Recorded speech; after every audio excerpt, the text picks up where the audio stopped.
Robinhood has been hacked. Robinhood made the announcement today that they have some hackers that broke into your accounts and they hit 7 million people. So I'm going to talk to you about the Robinhood hack as well as some other things you might want to know about Robinhood as we move forward. So get comfortable, buckle up your seatbelt. We're going to get started on drboystv.com right now.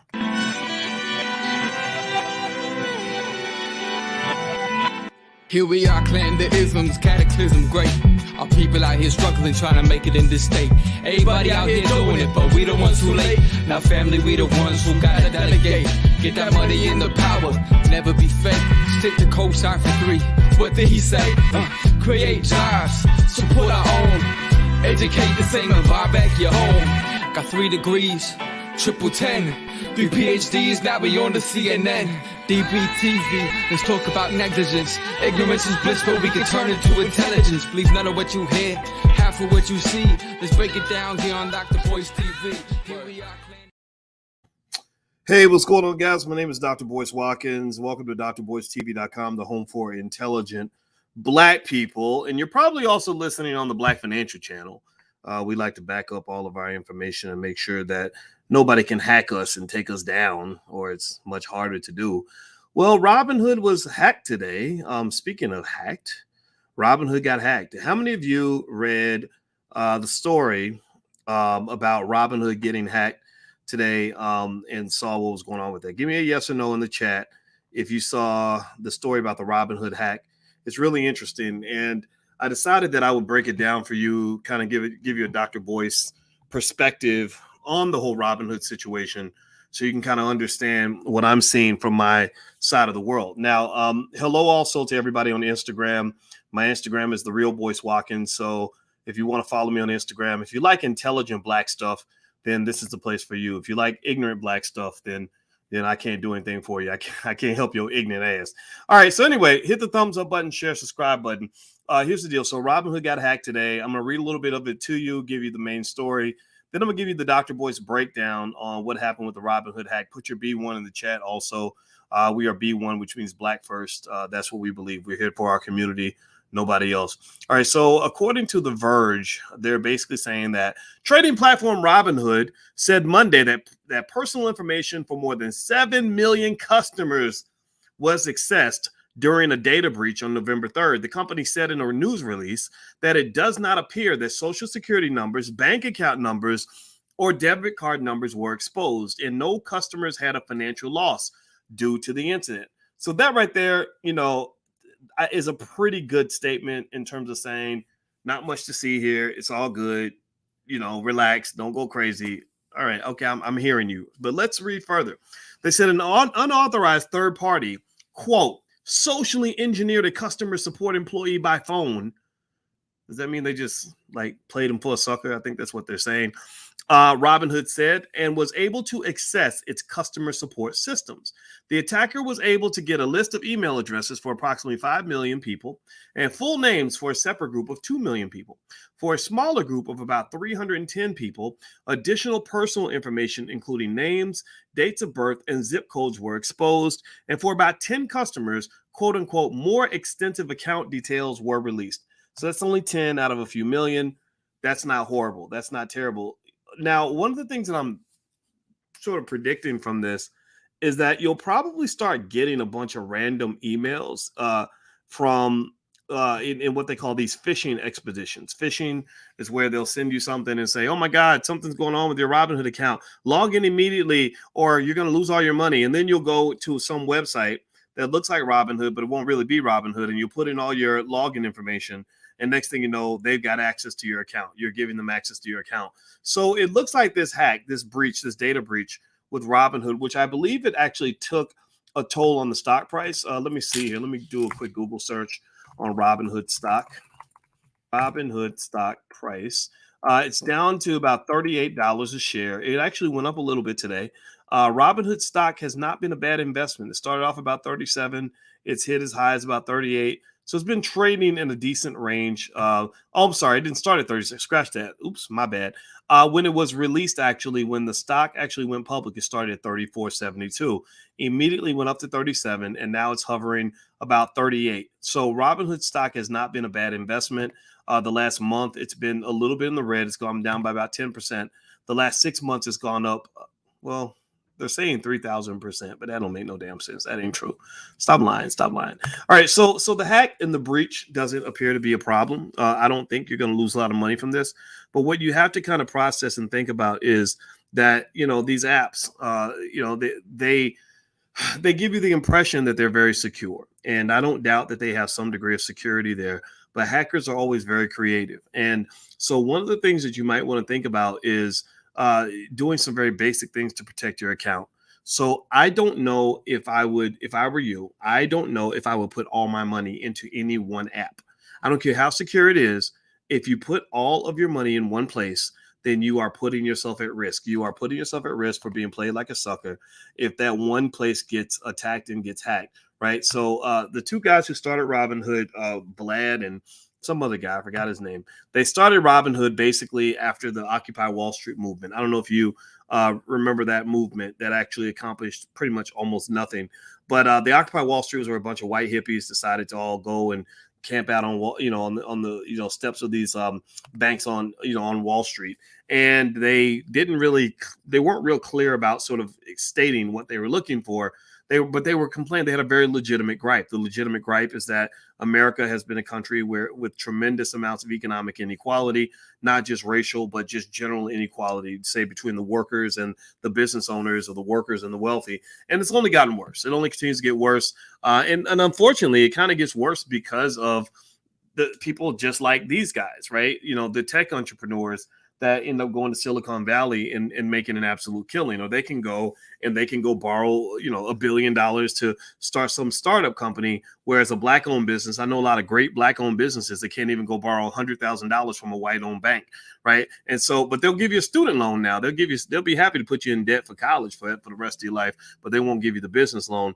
So ultimately, Robinhood has received mixed reviews in general. I'm not here to say Robinhood's good or bad. A lot of y'all might have actually seen, I think Ice Cube sued Robinhood over the use of his image or something like that. But that's Ice Cube's situation, right? That's what he's fighting. And now one thing about Robinhood that is interesting is on one hand, they made the argument that they were kind of opening up the investment world for everybody. They were inviting so-called regular people to become investors, which I agree 100%. But there are some experts out there, some addiction experts, who are basically saying that Robinhood has gamified investing. They've gamified it, and they've basically created a space where you have a bunch of people who are gambling addicts pretending to be investors. They're gambling addicts posing as investors. They think they're investing. But really, if you're buying and selling and buying and selling and buying and selling and riding the wave and buying the dip and jumping back in and jumping back out and getting excited and then getting depressed, getting excited, getting depressed because your money went up or down that day, you're displaying a lot of the emotional volatility that a gambling addict has. It's no different from a guy who goes to the casino and ends up just rolling the dice all day. So if you got 40% of your portfolio in Shiba Inu and you waiting for your Dogecoin to hit, that's gambling. I'm not saying that's not your right to do that. You can do it, but don't act like, it's like somebody acting like having a baby is the same as getting an abortion. Those are two different things, right? You can choose what you want, but having a baby is not the same as getting an abortion. So the same thing is true. Investing is not the same as gambling. Investing and gambling are not the same thing. So let's make sure we don't confuse the two. So what the gambling experts are saying, I'm going to read some of this to you in an NBC article, and then I'm going to give you my interpretation of this because I happen to live in the house with a therapist who is an expert in addiction. So she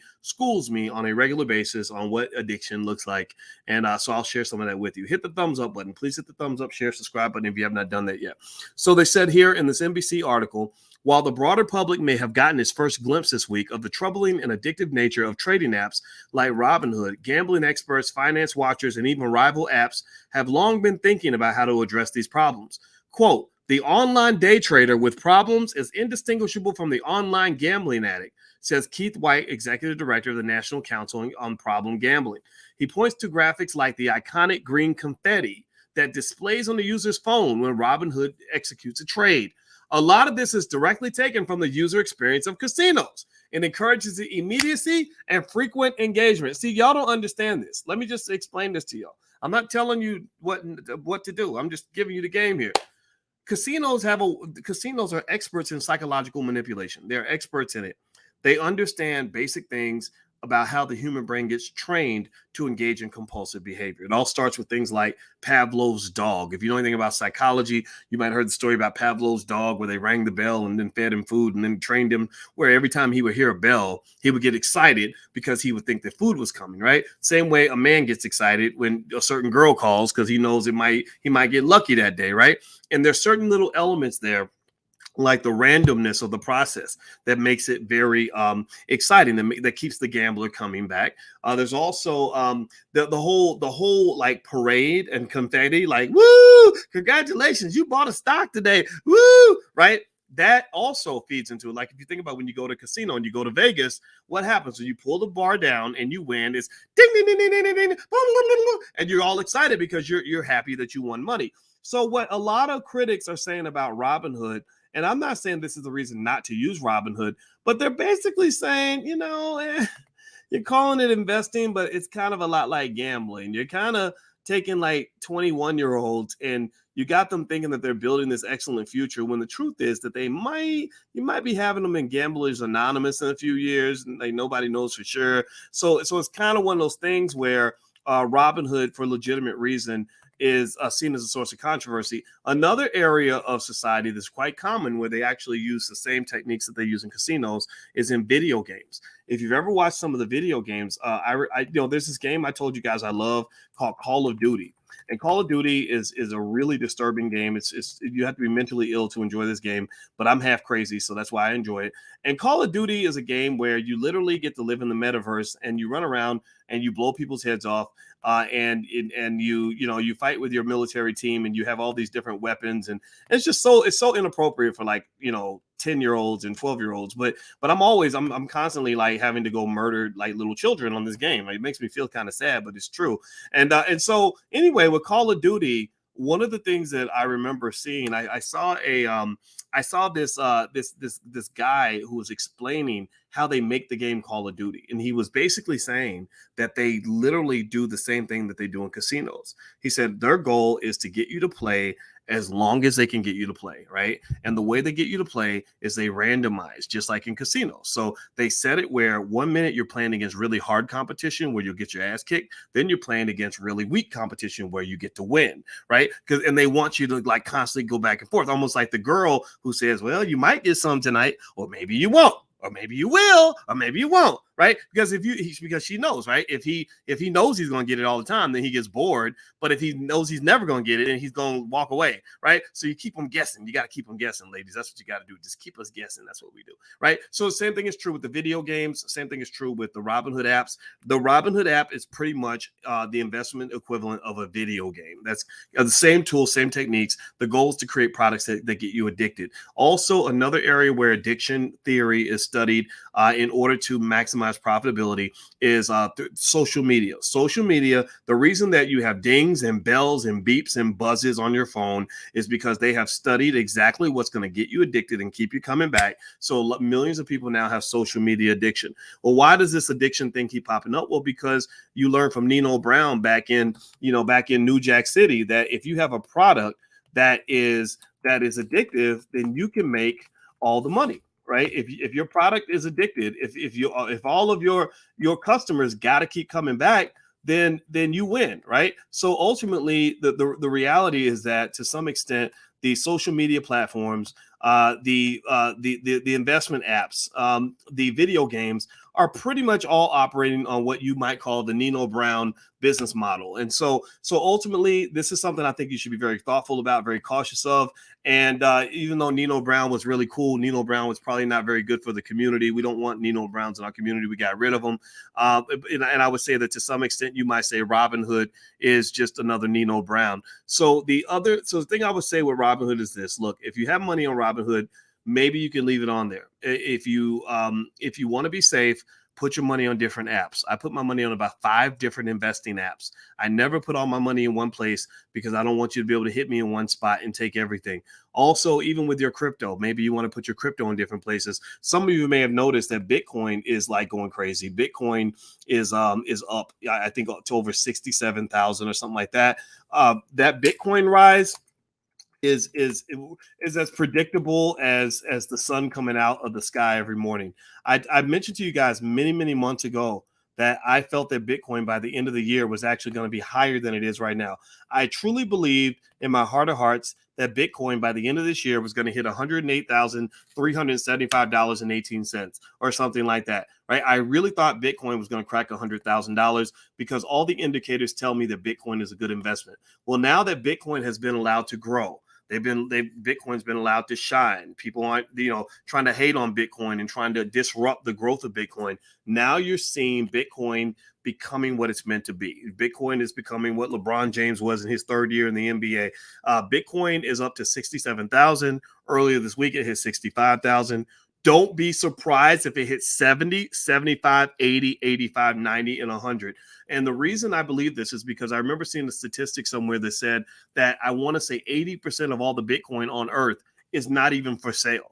That literally people that own it are just sitting on it like a goose sitting on a golden egg, waiting for that sucker to hatch, and they're not letting it go, right? So if you have increased demand, the demand for Bitcoin is going up. Institutions are buying it. More people are buying it. They're finding more use cases for it. So as the demand for Bitcoin is going up and the supply is remaining constant, then that means, just from basic economic theory, that the price is going to rise. So Bitcoin, in my view, is, I'm not going to say it's a sure thing, because in investing, there is no sure thing. And it could crash, right? Remember, it did crash before.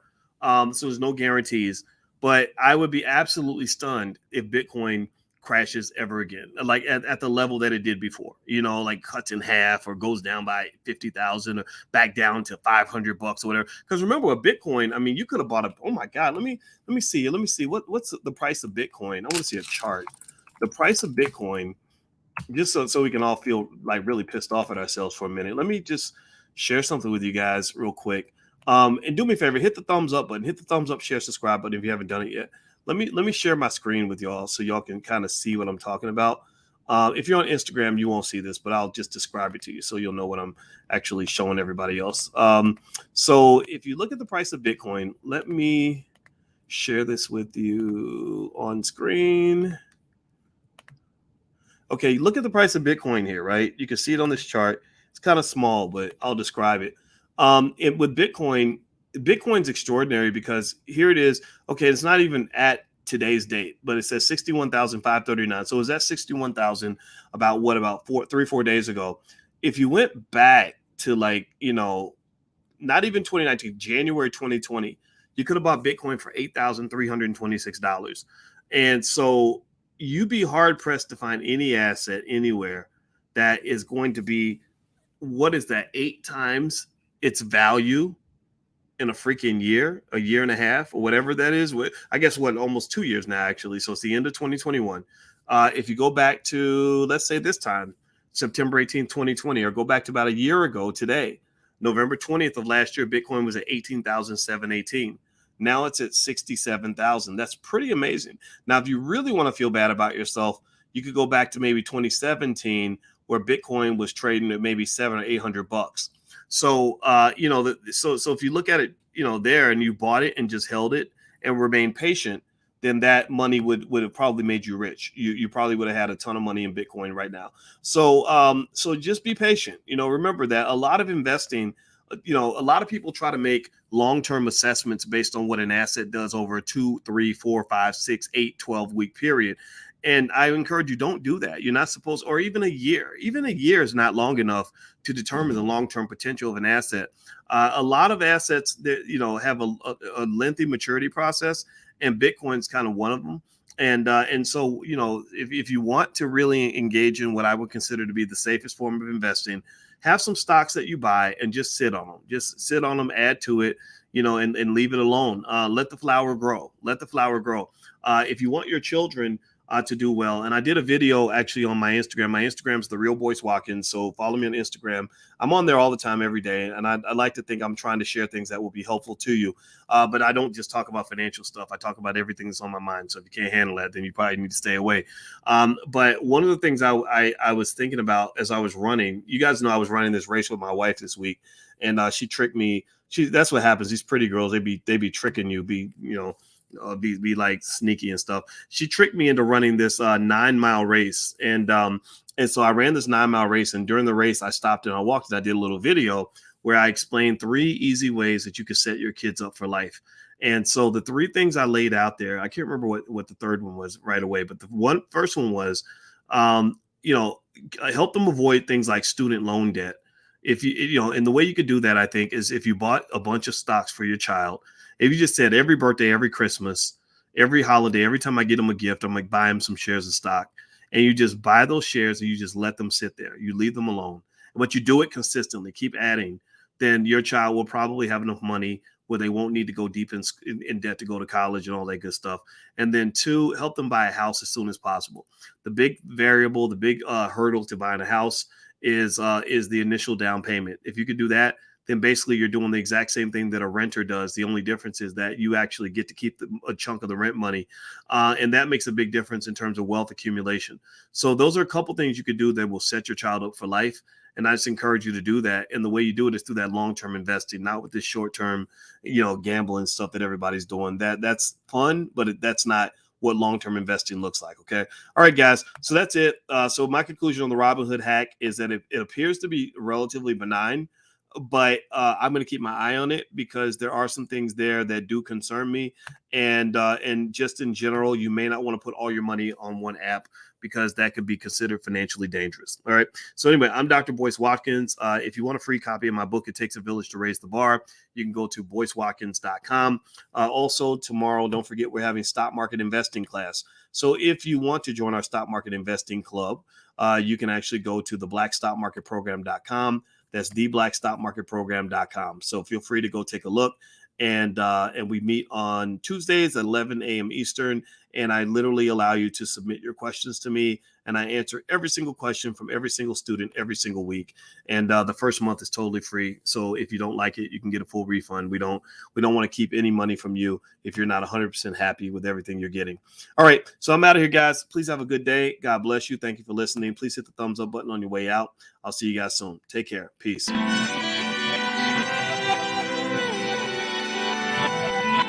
Here we are, clan the isms, cataclysm, great. Our people out here struggling, trying to make it in this state. Everybody out here doing it, but we the ones who late. Now family, we the ones who gotta delegate. Get that money in the power, never be fake. Stick to cosign for 3. What did he say? Create jobs, support our own. Educate the same and buy back your home. Got 3 degrees, triple 10. 3 PhDs, now we on the CNN. DBTV, let's talk about negligence. Ignorance is bliss, but we can turn it to intelligence. Believe none of what you hear, half of what you see. Let's break it down here on Dr. Boyce TV. Here we are.